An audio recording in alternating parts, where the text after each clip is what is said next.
This is Transformers Universe Leo Prime. He is a Voyager class, and the box says he is from the Beast Wars series. Obviously, he's a maximal with an autobot symbol on his chest. Okay, let me just give a little bit of introduction before this video actually begins. Out here in Manila, Transformers, as most of you know, are very expensive. Ultra classes go for about $50, and Voyagers go for $30, while Deluxes go for $14. Okay, now just recently, for this month of April 2009,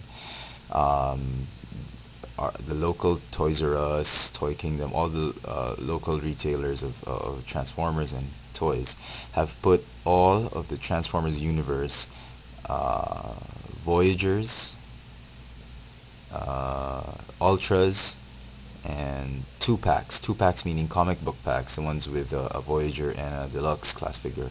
They've all been put on clearance for a flat price of $20. Everything, whether it's a Voyager, an Ultra, or a 2-pack, is going to be $20.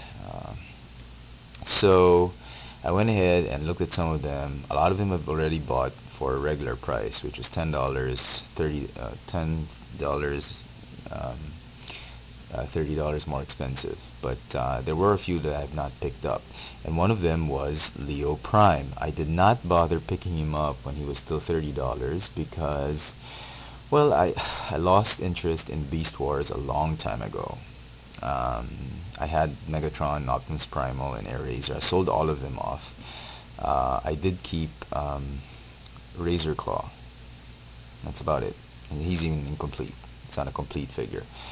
It's missing its guns. But I've sold off all my Beast Wars because I got fed up with them because they're a little bit boring as toys. So I wasn't really particularly thrilled about getting another one that was inspired by the Beast Wars series. So I didn't get him. But then he went on clearance, and I said, for $20, you know, the actual price you would pay for a Voyager class figure. And, well, it's another Optimus Prime figure with good colors, so still wasn't too impressed after seeing the reviews and some of the pics on the internet. But I said, hey, what the hey? And I noticed that all the stores had run out of him. I mean, everybody was picking him up. So I decided, you know, I wanted to know what the fuss was all about. I mean, you know, I was thinking I'd get him, and then I'd do a review on YouTube and say, okay, though I don't really see the fuss about this figure. This figure's not that great. Anyway, so I went and hunted him down. It took me like 15 stores. After about a day and a half of hunting him, I did find him, and I got him for $20. And I must say, I am particularly pleased and surprised at how this figure turns out outside the package. A lot of the reviews and pictures on the net don't really do him a lot of justice. So I thought of doing a really I thought of doing a review on him that showed a lot of the positive sides of this figure. I mean, he's really a hot collector's item right now because Optimus Prime, you know, Leo Prime. It's an Optimus Prime figure, however you look at it, and I was pleasantly surprised at how good this figure had turned out to be.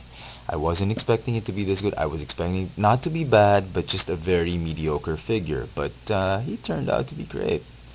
I'm really very pleased. Okay. As you can see, he has Optimus's primary colors, the blue and red and silver. His head has been changed because this is a repaint of Nemesis Breaker or Leo Breaker from the Cybertron series, and this was a different head. This was like a lion-inspired head. Now they've changed it to an Optimus Prime-inspired head. It's exactly an Optimus Prime head, but instead of having those antennas on the sides, they have something like a cowl or a bit of horns and some spikes here by his cheek pads, which normally don't happen in the regular Optimus Prime. He's a very hefty figure for a Voyager class, and let me just compare him with Classics Optimus Prime. See, the heads are very similar, obviously. The eyes are sort of transparent or translucent. They've been ready for light piping, but it doesn't have any light piping. Nothing whatsoever. I wish they would have painted it blue or something. But, it's a very good tribute. I mean, I never really liked the fact that Optimus turned into a gorilla in Beast Wars. I think the lion is more of the King of the Jungle. Beast mode is probably more befitting Optimus Prime. So, I'm really quite glad I got him. Okay, on with the review. He's a very hefty figure for a Voyager class.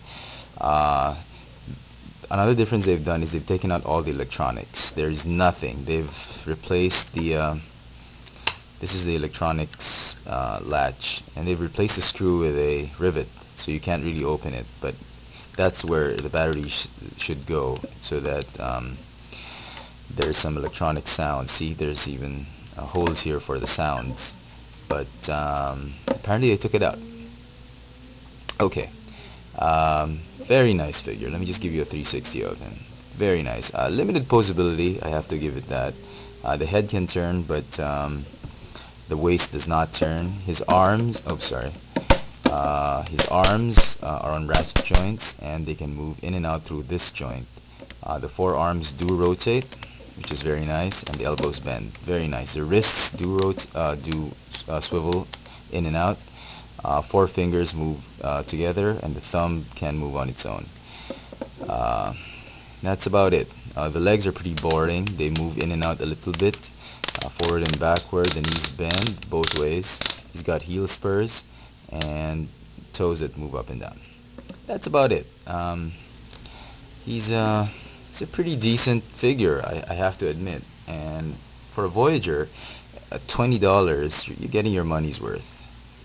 And, I guess they couldn't resist putting the Autobot symbol because Optimus Prime is really an Autobot. Small gimmicks. The mouth can move a bit, and he has a key gimmick, which is virtually, non-existent, because you put the key on the forearms and the blades pop out like that. But you can pop the blades out without really using a key. So key is practically useless. Let's throw that away. Okay, let's transform him and see him in lion mode. One last 360. Oh, I like the bit of this mane coming down his back. It gives him like a tomahawk, or like a chief look, with his mane or long hair going back, flowing back his head. Very nice. Okay, very quickly. He does transform like Leo Breaker, so it's very easy. Just detach the center part of the body and then attach him here. It's a basic Beast Wars transformation, wherein you just how do I say this? You just turn him down into all fours, and he becomes his beast mode. Basically it. You just turn him like that, and then all his arms will form the legs of the animal. Very simple. I mean, that's what I didn't like about the Beast Wars. They were very simplistic. You just put them on all fours, they're animals. Put them up on their hind legs, and they're robots. I didn't like that. It was a bit of a turnoff. But what can you do, right? So there he is in his beast mode. Very easy transformation. Took less than a minute. Put the tail back. It reminds me of the Voltron, the Lion team. Voltron, Defender of the Universe. Looks like the Black Lion covered in red and blue paint. But he's still pretty okay. Pretty decent figure. You can get him into serious poses. Not like Cheetor. It was very difficult to pose. You can put him in a crouching, hunting prey position. I mean, for $20 on clearance, I think he's worth it. If you do happen to find him, still can find him in Toys R Us or Toy Kingdom, I say pick him up. I've changed my mind about him, and I will recommend him, really, right now. I know in my earlier videos I said don't bother getting him, but I think he's worth it. So there you have it. Transformers Universe, Leo Breaker. Oh, Leo Prime, sorry. Thanks for watching.